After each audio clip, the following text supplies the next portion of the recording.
Unang Timoteo, Kapitulo 1, versikulo 1 hanggang 20. Si Pablo, na apostol ni Kristo Jesus, ayon sa utos ng Diyos na ating tagapagligtas, at ni Kristo Jesus na ating pag-asa. Kay Timoteo na aking tunay na anak sa pananampalataya, biyaya, kahabagan at kapayapaan nawang mula sa Diyos na Ama at kay Hesukristo na Panginoon natin. Kung paanong ipinamanhik ko sa iyo na ikaw ay matira sa Efeso nang pumaparoon ako sa Macedonia upang maipagbilin mo sa ilang tao na huwag magsipagturo ng ibang aral, ni huwag makinig sa mga katha at sa mga kasaysayan ng mga lahi na walang katapusan, na pinanggagalingan ng pagtatalo at hindi ng pagkakatiwalang mula sa Diyos na nasa pananampalataya, ay gayon din ang ipinamamanhik ko ngayon.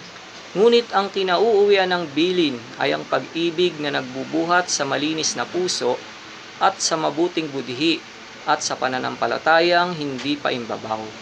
Na pagkasinsay ng iba sa mga bagay na ito ay nagsibaling sa walang kabuluhang pananalita, na nagsisipagnasang maging mga guro ng kautusan, bagaman di nila natatalastas kahit ang kanilang sinasabi, kahit ang kanilang buong tiwalang pinatutunayan. Datapwat nalalaman natin na ang kautusan ay mabuti kung ginagamit ng tao sa matuwid. Yamang nalalaman ito na ang kautusan ay hindi ginawa dahil sa taong matuwid, kundi sa mga walang kautusan at manggugulo, dahil sa masasama at mga makasalanan, dahil sa mga di banal at mapaglapastangan, dahil sa nagsisipatay sa ama at sa nagsisipatay sa ina, dahil sa mga mamamatay tao, dahil sa mga nakikiapid, dahil sa mga mapakiapid sa kapwa lalaki, dahil sa mga nagnanakaw ng tao, dahil sa mga bulaan, dahil sa mga mapagsumpa ng kabulaanan.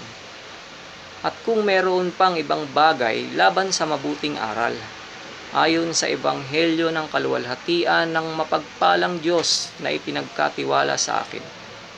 Nagpapasalamat ako sa Kanya na nagpapalakas sa akin, kay Kristo Jesus na Panginoon natin, sapagkat ako'y inari niyang tapat, na ako'y nilagay sa paglilingkod sa Kanya.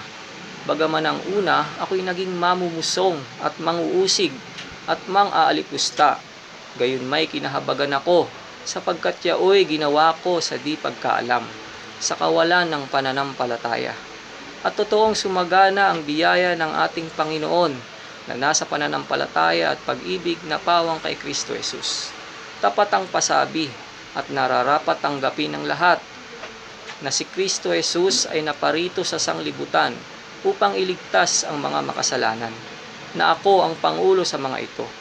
Gayunmay dahil dito, kinahabagan ako upang sa akin na pangulong makasalanan ay maipahayag ni Hesukristo ang buong pagpapahinuod niya na halimbawa sa mga magsisisampalataya sa Kanya, sa ikabubuhay na walang hanggan. Ngayon, sa haring walang hanggan, walang kamatayan, di nakikita, sa iisang Diyos ay ang kapurihan at kaluwalhatian magpakailan-kailanman siya nawa. Ang biling ito ay ipinagtatagubilin ko sa iyo, Timoteo na aking anak, ayon sa mga hula na nangauna tungkol sa iyo, upang sa pamamagitan ng mga ito ay makipagbaka ka ng mabuting pakikipagbaka, na ingatan mo ang pananampalataya at ang mabuting budhi, na nang ito'y itakwil ng iba sa kanila ay nangabagbag tungkol sa pananampalataya.